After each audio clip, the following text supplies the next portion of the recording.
अस्सलामुअलैकुम नाज़रीन कराम, नई वीडियो में आपको खुश आमदीद कहते तो ये हैं कि इमरान खान का कोई किरदार नहीं है, इमरान खान माइनस हो चुके हैं, लेकिन मामला फिर भी इमरान खान पर अटका हुआ है। अब इमरान खान के हवाले से एक बड़ा बुलावा आया है इमरान खान के ख़िलाफ़, या इमरान खान को काबू करने के लिए एक लंबी चौड़ी फहरिस्त पेश की गई है। उसमें इमरान खान का अपना नाम है, उसमें शाह महमूद कुरैशी का नाम है।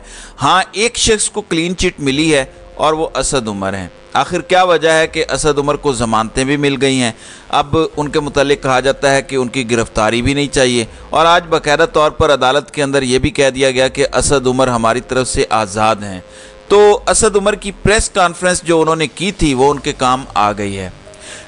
नाज़रीन कराम, आप जानते हैं कि इमरान खान को अटक जेल से अडियाला जेल मुंतकिल किया गया, और उसमें पहली वजह जो मैंने आपको बताई थी वो ये है कि जो साइफ़र वाला मामला है उसके अंदर ये जल्दी से जल्दी कुछ करना चाहते हैं। अब चूँकि एक इस्लामाबाद में अदालत में शाह महमूद कुरैशी का मामला होता था, जबकि अटक जेल में इमरान खान का मामला चल रहा था, फैसला नहीं हो पा रहा था। तो अब इन दोनों को इकट्ठा करके केस चलाना है।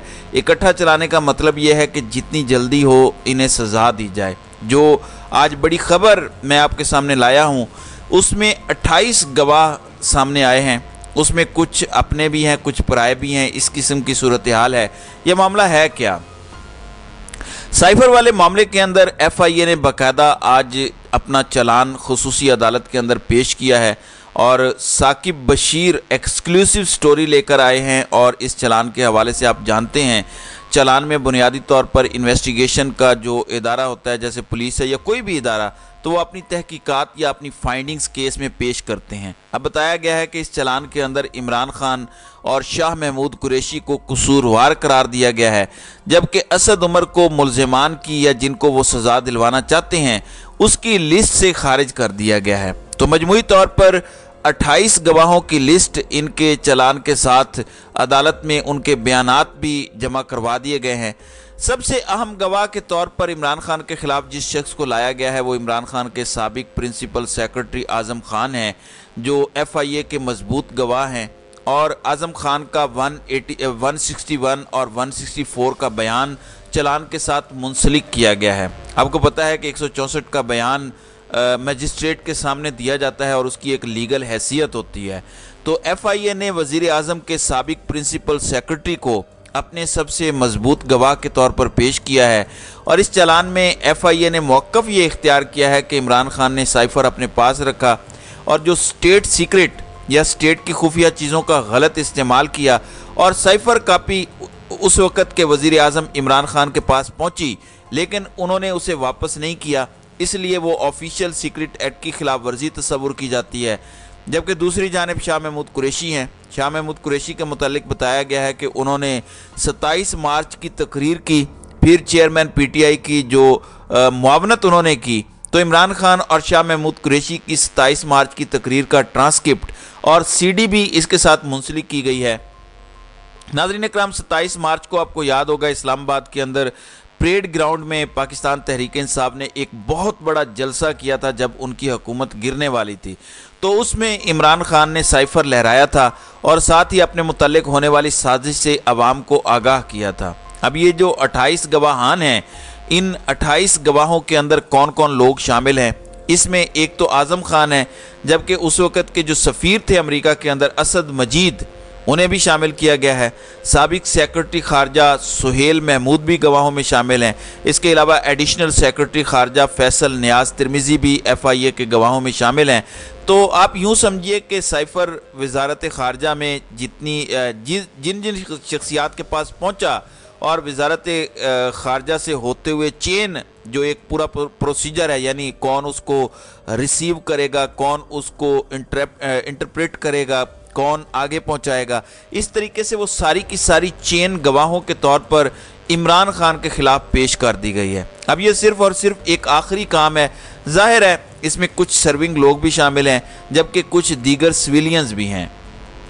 नाज़रीन कराम, इमरान खान ने सिंपल इसका एक हल बताया था साइफ़र वाले मामले के अंदर उनके वकील ने, कि अगर आपको साइफ़र वाला मामला जो है वो चाहिए تو اس وقت کے military secretary brigadier general Waseem Cheema کو بلا لیں، جو اب میجر جنرل بن گئے ہیں، کیونکہ اگر سائفر کی کاپی کو مینٹین کرنا تھا، سائفر کی کاپی کو کہیں پہ رکھنا تھا، تو یہ عمران خان کا بطور وزیر اعظم کام نہیں تھا۔ جیسے بہت ساری فائلیں روزانہ کی بنیاد پر پرائم منسٹر کی ٹیبل پر آتی ہیں، اس میں ظاہر ہے کچھ خفیہ ایجنسیوں کی بھی ہوتی ہیں، ٹاپ سیکرٹ بھی ہوتی ہیں، تو یہ کام ملٹری سیکرٹری کا ہوتا ہے۔ آپ جانیں اور ملٹری سیکرٹری جانیں، ان سے جواب لے لیں اگر وہ اس کے اندر، اب وہ جواب بھی اس کے اندر شامل ہے۔ اب یہ ایک بڑی امپورٹنٹ ڈیولپمنٹ ہے کہ اس میں سفیر بھی شامل ہیں، سابق پرنسپل سیکرٹری بھی شامل ہیں، یعنی سبھی لوگ شامل ہو چکے ہیں۔ اب دیکھنا یہ ہے کہ اس حوالے سے عدالت کرتی کیا ہے۔ ظاہر ہے مجھے یقین تھا میرا قصور نکلے گا والی بات ہے، تو چونکہ عمران خان کو ہر صورت سزا دینی ہے، پورے کا پورا ایک پلان صاف نظر آ رہا ہے، جس طرح توشہ خانہ کے اندر جلدی جلدی سارا کچھ کیا گیا کینگرو کورٹس کے ذریعے، اب یہ دوسرا فیصلہ کروایا جائے گا، اور یہ وہی بوٹ والے لوگ کروائیں گے جنہوں نے اس ملک کو 76 سال سے یرغمال بنا رکھا ہے۔ مقصد کیا ہے؟ مقصد یہ ہے کہ ویسے تو ہم جیت نہیں سکتے، اس لیے یا تو جعلی سروس پیش کر کے قوم میں خود کو ہیرو کے طور پر پیش کرو، یا پھر ٹیکنیکلی عمران خان کو میدان سے آؤٹ کر دیا جائے۔ چلیں یہ بھی کر کے دیکھ لیں۔ اگر آپ سمجھتے ہیں کہ اس طرح سے پاکستان کے لوگوں کی نظر میں عمران خان کی مقبولیت کم ہو جائے گی، لوگ عمران خان کو پسند کرنا چھوڑ دیں گے، تو کوئی حرج نہیں، آپ یہ اپنی آخری اوقات بھی دکھا لیں۔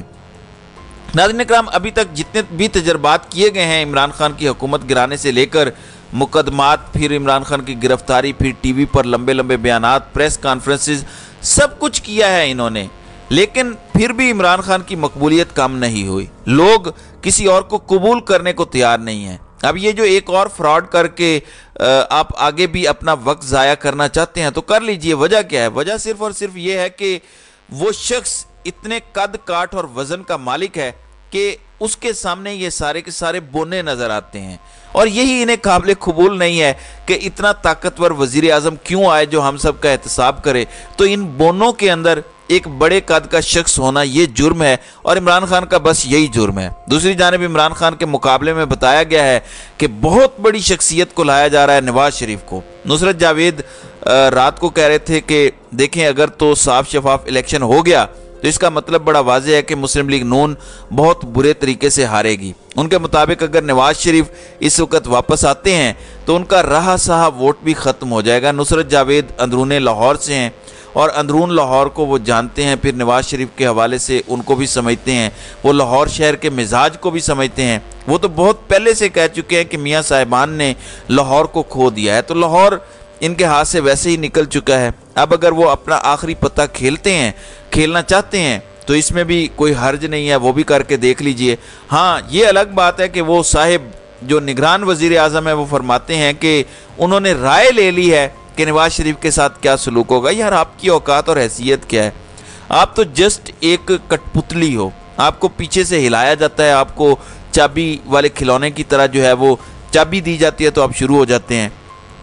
کل پاکستان کے اندر دن کے وقت مستونگ والا واقعہ ہوا، ہنگو والا واقعہ ہوا، دیگر کئی واقعات ہوئے، لیکن رات کو 9:48 پر اس شخص کو یاد آیا کہ انہوں نے ان واقعات سے متعلق بات کرنی ہے۔ تو اس سے آپ اندازہ کیجئے کہ کس قدر نان سیریس یہ کریکٹر ہے۔ رات کو پاکستان تحریک انصاف بھی یہی بات کر رہی تھی کہ اپنی احمقانہ حرکتوں کا ریکارڈ قائم کرنے کی بجائے آپ اپنا آئینی فرض نبھائیں، الیکشن کرائیں اور اپنے گھر کو سدھاریں، بجائے اس کے کہ آپ اس منصب پر بیٹھے رہیں جس کے آپ اہل ہی نہیں ہیں۔ ظاہر ہے فی الحال نواز شریف کی بڑے گھر میں یا طاقتوروں کے ساتھ یس ہے، تو یہ ساری باتیں ہو رہی ہیں، ورنہ اگر قانون ہوتا تو قانون وہی عمران خان کے لیے بھی ہونا چاہیے، وہی قانون نواز شریف کے لیے بھی ہونا چاہیے۔ اب خورشید شاہ کہہ رہے ہیں کہ بہت مشکل ہے کہ عدالت مجرم کو ضمانت دے۔ نواز شریف اس وقت سزا یافتہ ہیں، ان کو جیل سے نکال کے عدالت نے بھیجا تھا، اور اس وقت تو کہا جاتا تھا کہ لکھ کے دیں نواز شریف کی جو جان کی گارنٹی ہے، لیکن دوسرے لوگوں کے معاملے میں یہ چیزیں بالکل مختلف ہو جاتی ہیں۔ تو خورشید شاہ کہہ رہے ہیں کہ نواز شریف کو ضمانتیں ملیں تو عدالتیں گڈ ٹو سی یو والی ہو جائیں گی، عدالتیں گڈ ٹو سی یو والی نہیں ہونی چاہیے۔ یعنی اگر یہ سب ہوا تو یہ سارے کا سارا عدالتوں پر الزام آئے گا کہ دیکھیں ایک شخص سزا یافتہ ہے، وہ اتنے عرصے سے مفرور اور بھگوڑا بن کر رہا، और आप उसको ज़मानतें दे रहे हैं, जबकि दूसरा पाकिस्तान में मौजूद है जो कानून को फॉलो कर रहा है, हर अदालत के सामने पेश होता है, जबकि उसके साथ किस तरह का सलूक किया जाता है और किस तरह के झूठे मुकदमात में उसे फंसाने की कोशिश की जा रही है। तो नाज़रीन इकराम, आपकी इस वीडियो के हवाले से क्या राय है? आप अपनी राय का इजहार कमेंट सेक्शन में ज़रूर कीजिएगा।